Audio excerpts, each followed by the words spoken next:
یہ بات اچھی طرح ذہن میں رکھ لیں کہ تہجد کی نماز اور تراویح کی نماز الگ الگ ہیں، دو ایک نہیں ہیں۔ یہ غیر مقلدین حضرات، اہل حدیث حضرات دھوکہ دیتے ہیں امت کو کہ تراویح اور تہجد ایک نماز ہے، ثابت ہی نہیں کر سکتے۔ آپ جو حدیث پیش کریں گے وہ حدیث تہجد کے باب کی حدیث ہے۔ السلام علیکم ورحمۃ اللہ وبرکاتہ۔ میرے بھائیوں، یہ حنفی دیوبندی مفتی ہیں جس نے صدیق بھائی جو پہلے حنفی تھے اور اب الحمدللہ اہل حدیث ہو گئے ہیں، ان کو انہوں نے ایک کے بعد ایک تقریباً 8-9 آڈیو کلپ بھیجا۔ اس دیوبندی مفتی کے پہلے آڈیو کلپ کا یہ آخری بات ہے۔ ذرا آپ غور کیجئے کہ اس نازک دور میں بھی جبکہ دیش دنیا کے حالات ٹھیک نہیں ہیں اور امت کو مل جل کر اتحاد و اتفاق کے ساتھ رہنے کی سخت ضرورت ہے، لیکن یہ مفتی صاحب جھوٹ پہ جھوٹ بول کر کے کس قدر نفرت اور بغض اہل حدیث کے خلاف پھیلانے کی کوشش کر رہے ہیں۔ آئیے شروع سے ان کی باتیں ہم آپ کو سناتے ہیں، اور جھوٹ بول کر کے انہوں نے امت کو جو دھوکہ دینے اور اہل حدیث کے خلاف نفرت پھیلانے کی کوشش کی ہے اس کا پردہ فاش کرتے ہیں۔ السلام علیکم ورحمۃ اللہ وبرکاتہ۔ خیریت سے صدیق بھائی؟ اس ویڈیو میں ایک لنک بھیجا ہوں، آپ اس کو دیکھیے، آپ کو پتہ چلے گا کہ تراویح اور تہجد کی نماز ایک نہیں ہے بلکہ دو الگ الگ نماز ہے۔ میرے مقلد بھائی، صدیق بھائی کو یہ بتانے سے پہلے اگر آپ خود ہی اپنے باوقار و باصلاحیت علماء کرام کی رائے پتہ کر لیتے تو شاید آج جھوٹ بول کر اتنی شرمندگی اٹھانی نہ پڑتی۔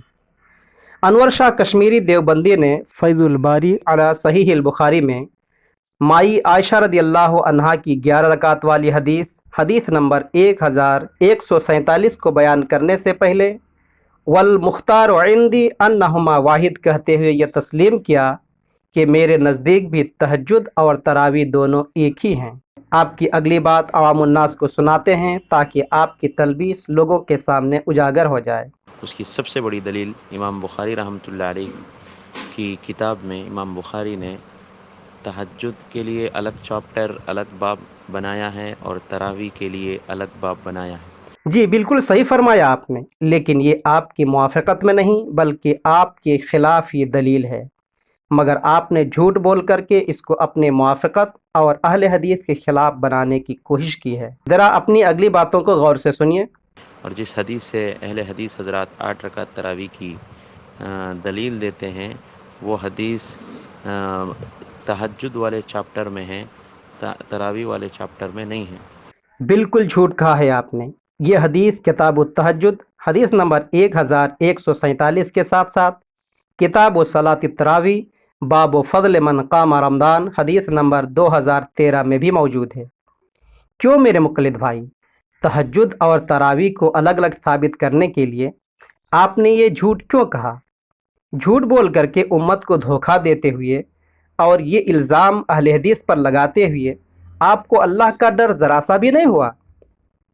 خیر، آپ کے اس جھوٹ سے یہ بات تو صاف ہو گئی کہ آپ بھی جانتے اور سمجھتے ہیں کہ اس حدیث کے تراویح کے باب میں ہونے سے یہ ثابت ہو جاتی ہے کہ تہجد و تراویح دونوں الگ الگ نہیں بلکہ ایک ہی ہیں، اور تراویح وتر سمیت 11 رکعت ہی سنت سے ثابت ہے۔ اسی لیے آپ نے جھوٹ کہہ دیا کہ یہ حدیث تراویح کے باب میں ہے ہی نہیں تاکہ نہ رہے بانس نہ بجے بانسری۔ اب اپنی اگلی بات بھی سن لیجئے۔ اس سے صاف معلوم ہوتا ہے کہ تہجد اور تراویح دو الگ الگ نمازیں ہیں۔ جی نہیں، آپ کے جھوٹ بولنے کی وجہ سے ایسا معلوم ہو رہا تھا، لیکن آپ کے جھوٹ کا پول کھل چکا ہے اور بات واضح ہو گئی ہے کہ یہ حدیث تراویح کے چیپٹر میں بھی موجود ہے۔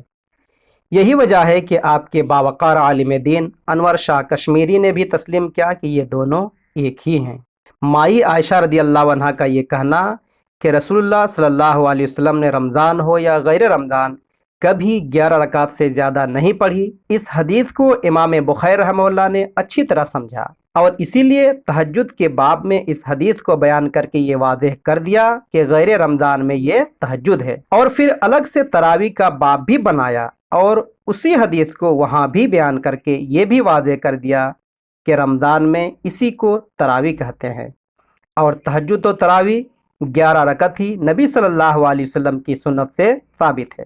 اگر مائی عائشہ رضی اللہ عنہا والی حدیث کا تعلق صرف تہجد سے ہوتا تو امام بخاری رحمہ اللہ کو تراویح کے باب میں اس حدیث کو لانے کی ضرورت ہی نہیں پڑتی، بلکہ جیسا کہ آپ کا یہ دعویٰ ہے کہ تراویح 20 رکعت ہے اور امام بخاری رحمہ اللہ بھی 20 ہی رکعت تراویح پڑھتے تھے، تو امام صاحب اپنے باب اور اپنے مسلک کی موافقت میں 20 رکعت تراویح والی حدیث کو اس باب کے تحت بیان کرتے، نہ کہ 11 رکعت والی حدیث عائشہ رضی اللہ عنہا کو۔ آپ کے دوسرے جھوٹ کو بغور سماعت فرمائیں۔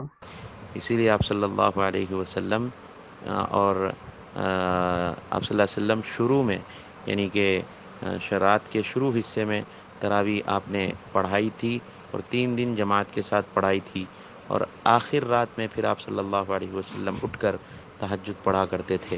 سراسر جھوٹ۔ کس حدیث میں اس کا تذکرہ ہے کہ آپ صلی اللہ علیہ وسلم شروع رات میں تراویح پڑھتے تھے اور پھر آخر رات میں اٹھ کر تہجد بھی پڑھا کرتے تھے؟ اتنا جھوٹ کیوں بولتے ہو میرے بھائی؟ لوگوں کو اتنا گمراہ کیوں کرتے ہو؟ کیا اللہ کا ڈر اور خوف ختم ہو گیا ہے؟ کیا رسول اللہ صلی اللہ علیہ وسلم پر جھوٹ بولنے کا انجام آپ کو معلوم نہیں ہے؟ میرے مقلد بھائی، حدیث رسول صلی اللہ علیہ وسلم سے ثابت ہوتا ہے کہ نبی صلی اللہ علیہ وسلم تہجد عشاء کی نماز کے بعد سے لے کر فجر تک پڑھتے تھے، لیکن آخر رات میں نماز پڑھنا بہتر ہے۔ اسی طرح سے نبی صلی اللہ علیہ وسلم نے 3 دن جو تراویح کی نماز پڑھائی تھی وہ بھی عشاء کے بعد سے لے کر فجر تک پڑھائی تھی، لیکن آپ تقلید میں اس قدر اندھے ہو گئے ہیں کہ اتنے سارے صحیح احادیث کو نظر انداز کرتے ہوئے جھوٹ پہ جھوٹ بول کر عوام کو گمراہ کرتے جا رہے ہیں۔ اب ذرا دلیل سماعت فرمائیں۔ صحیح بخاری حدیث نمبر 998 998 اور صحیح مسلم حدیث نمبر 1729 میں ذکر ہے کہ نبی صلی اللہ علیہ وسلم رات کو تہجد کی نماز پڑھنے کے بعد آخر میں وتریں پڑھتے تھے، اور یہ آپ بھی جانتے اور مانتے ہیں۔ تو اب یہ بھی جان لیجئے اور اس کے بعد مان لیجئے کہ وتر نبی صلی اللہ علیہ وسلم نے رات کے کس کس حصے میں پڑھی ہے، تاکہ تہجد کے وقت کا صحیح سے پتہ چل جائے۔ صحیح بخاری حدیث نمبر 996 اور صحیح مسلم حدیث نمبر 1737 میں مائی عائشہ رضی اللہ عنہا کہتی ہیں کہ رسول اللہ صلی اللہ علیہ وسلم نے رات کے ہر حصے میں وتر کی نماز پڑھی، من اول اللیل شروع رات میں، وہ اوسط ہی بیچ رات میں، وہ آخر ہی اور آخر رات میں، جبکہ اوقات تہجد کی پوری صراحت صحیح مسلم حدیث نمبر 1718 اور سنن ابی داؤد حدیث نمبر 1336 وغیرہ میں موجود ہے۔ مائی عائشہ رضی اللہ عنہا روایت کرتی ہیں کہ رسول اللہ صلی اللہ علیہ وسلم عشاء کی نماز کے بعد سے لے کر فجر تک 11 رکعت نماز پڑھتے تھے۔ رہی بات تراویح کی جو نبی صلی اللہ علیہ وسلم نے 3 دن پڑھائی تھی، تو اس کے لیے بھی سنیے۔ حدیث رسول صلی اللہ علیہ وسلم کس طرح سے آپ کو بے نقاب کر رہی ہے۔ صحیح بخاری حدیث نمبر 924 اور 2012، اسی طرح صحیح مسلم حدیث نمبر 1784۔ 3 دن جماعت کے ساتھ نماز پڑھنے کا واقعہ بیان کرتے ہوئے مائی عائشہ رضی اللہ عنہ کہتی ہیں ان رسول اللہ صلی اللہ علیہ وسلم خرج من جوف اللیل فصلی فی المسجد فصلی رجال بصلاتہ، یعنی رسول اللہ صلی اللہ علیہ وسلم آدھی رات کو نکلے اور مسجد میں نماز پڑھی، اور چندے لوگوں نے بھی آپ صلی اللہ علیہ وسلم کی اقتداء میں نماز پڑھی۔ کیوں مفتی صاحب، اس حدیث میں تو آدھی رات کا ذکر ہے، پھر آپ نے یہ کیسے کہہ دیا کہ آپ صلی اللہ علیہ وسلم شروع رات میں تراویح پڑھتے تھے؟ یعنی تہجد و تراویح کو الگ الگ ثابت کرنے کے لیے آپ نے پھر اتنی بڑی جھوٹ کہہ دی؟ اگلی حدیث تو پوری طرح سے آپ کے تلبیس کو بے نقاب کر رہی ہے، ذرا سنبھل کے سننا۔ یہ روایت امام احمد بن حنبل کی مسند احمد حدیث نمبر 21447، سنن دارمی حدیث نمبر 1818، سنن ابی داؤد حدیث نمبر 1375، جامع ترمذی حدیث نمبر 806، سنن النسائی حدیث نمبر 1605 اور سنن ابن ماجہ حدیث نمبر 1327 وغیرہ میں موجود ہے۔ ابو ذر رضی اللہ عنہ نے 3 دن تک نبی صلی اللہ علیہ وسلم کے ساتھ تراویح کی نماز با جماعت پڑھنے کی قدر تفصیل بیان کرتے ہوئے پہلے دن کے تعلق سے فرمایا کہ کہ نبی صلی اللہ علیہ وسلم نے تہائی رات تک پڑھائی اور دوسرے دن آدھی رات تک، جبکہ تیسرے دن تو اتنی دیر تک پڑھائی کہ ہمیں ڈر پیدا ہو گیا کہ کہیں سحری فوت نہ ہو جائے۔ مفتی صاحب، کیا آپ عوام الناس کو یہ بتانے کی کوشش کریں گے کہ جب آپ صلی اللہ علیہ وسلم شروع رات سے لے کر فجر تک تراویح کی نماز پڑھائی تھی تو تہجد کب پڑھی ہوگی؟ اسی طرح دوسری رات جب آدھی رات تک تراویح پڑھائی اور صحابہ کرام نے آپ صلی اللہ علیہ وسلم سے یہ خواہش ظاہر کی کہ کاش آپ باقی رات بھی ہمیں نفل پڑھاتے تو اچھا ہوتا، اور آپ صلی اللہ علیہ وسلم نے جواباً کہا کہ جو امام کے ساتھ قیام کرتا ہے یہاں تک کہ وہ فارغ ہو جائے تو اس آدمی کو پوری رات قیام کے برابر ثواب ملتا ہے۔ میرے مقلد بھائی، آپ کے دعوے کے حساب سے تو نبی صلی اللہ علیہ وسلم کو جواب میں یہ کہنا چاہیے تھا کہ تم لوگوں نے تراویح پڑھ لی، اب جا کے تہجد پڑھ لو، لیکن نہیں، آپ نے ایسا نہیں کہا، بلکہ امام کے ساتھ نماز پڑھنے کی فضیلت بتلا دی کہ اب تم لوگوں کو مزید پڑھنے کی ضرورت نہیں ہے، کیونکہ جماعت کے ساتھ قیام کرنے والوں کو پوری رات قیام کا ثواب ملتا ہے۔ مفتی صاحب، کیا اب بھی آپ کو سمجھ میں بات نہ آئی؟ آپ کے دعوے کے حساب سے اگر نبی صلی اللہ علیہ وسلم شروع رات میں تراویح اور آخر رات میں اٹھ کر تہجد پڑھتے تھے تو یہ طریقہ صحابہ کرام کو بھی معلوم ہوتا، اور اگر ایسی بات ہوتی تو صحابہ کرام دوسری رات آپ صلی اللہ علیہ وسلم سے ایسی خواہش ہی ظاہر نہ کرتے، کیونکہ اب تو تہجد کا وقت ہو گیا تھا اور ان سب کو تہجد پڑھنی تھی۔ نیز نبی صلی اللہ علیہ وسلم بھی جماعت کی فضیلت بتلانے کے بجائے ان سب کو یہی کہتے کہ تراویح ہو چکی، اب تم لوگ تہجد کی نماز پڑھو۔ اور اسی طرح سے تیسرے دن نبی صلی اللہ علیہ وسلم سحری تک تراویح کی نماز نہیں پڑھتے، کیونکہ ایسی صورت میں تو تہجد کا وقت ہی نہیں ملا۔ اس سے معلوم ہوا کہ چاہے تہجد ہو یا تراویح، نبی صلی اللہ علیہ وسلم عشاء کی نماز کے بعد سے فجر تک پڑھتے تھے، اور تہجد و تراویح دونوں ایک ہی ہے۔ نبی صلی اللہ علیہ وسلم یا صحابہ کرام نے تراویح کے بعد الگ سے تہجد نہیں پڑھی۔ اگر آپ کے پاس تراویح کے بعد پھر تہجد پڑھنے کی کوئی دلیل صحیح حدیث میں موجود ہے تو پیش کیجئے، ورنہ جھوٹے پروپیگنڈا کر کے اپنی دنیا و آخرت برباد مت کیجئے۔ آئیے اس سلسلے کی ایک اور دلیل آپ کو بتلاتے ہیں۔ صحیح بخاری حدیث نمبر 2010۔ عمر رضی اللہ عنہ نے جب سارے لوگوں کو ایک ہی امام کی اقتداء میں نماز پڑھنے کے لیے لگا دیا تو وہ سب شروع رات میں ہی ابی بن کعب رضی اللہ عنہ کی اقتداء میں تراویح کی نماز پڑھنے لگے۔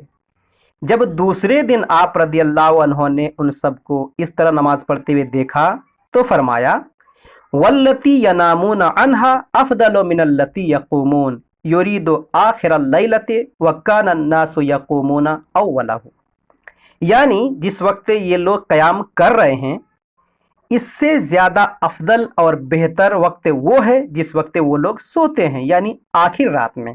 میرے مقلد بھائی، آپ کے دعوے کے حساب سے تراویح شروع رات میں پڑھی جاتی ہے اور تہجد آخر رات میں، لیکن یہ کیا؟ خلیفہ ثانی عمر فاروق رضی اللہ عنہ تو شروع رات میں تراویح پڑھنے والوں کے بارے میں کہہ رہے ہیں کہ اگر یہ لوگ آخر رات میں پڑھتے تو افضل اور زیادہ بہتر ہوتا۔ کیا اس سے صاف ظاہر نہیں ہو رہا ہے کہ صحابہ کرام ایک ہی نماز پڑھتے تھے؟ ان کے نزدیک بھی تہجد اور تراویح ایک ہی تھا۔ اگر یہ نبی صلی اللہ علیہ وسلم اور صحابہ کرام کا معمول ہوتا تو عمر فاروق رضی اللہ عنہ ایسی بات کہتے ہی کیوں؟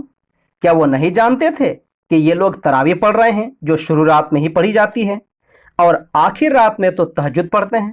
لیکن نہیں، وہ اچھی طرح سے جانتے تھے کہ رات میں ایک ہی نماز ہے جو شروع رات سے لے کر فجر تک پڑھی جاتی ہے، لیکن آخر رات میں پڑھنا افضل اور زیادہ بہتر ہے۔ یہی وجہ ہے کہ انور شاہ کشمیری دیوبندی حنفی نے بھی فیض الباری میں دلائل کی روشنی میں یہ تسلیم کیا کہ تہجد اور تراویح دونوں ایک ہی ہے، اور عمر رضی اللہ عنہ جماعت کے ساتھ شروع رات میں نہیں بلکہ آخر رات میں قیام کیا کرتے تھے۔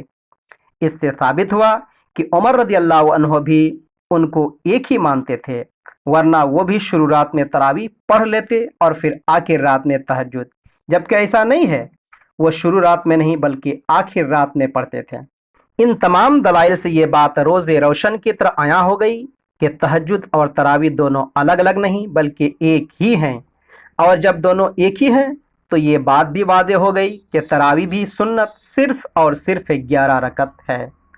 لیکن اس مفتی نے جھوٹ کا سہارا لے کر تہجد اور تراویح دونوں کو الگ الگ ثابت کرنے کی کوشش کی تاکہ 20 رکعت تراویح کو ثابت کر سکے، جو کہ انتہائی ضعیف حدیثوں سے ثابت ہے۔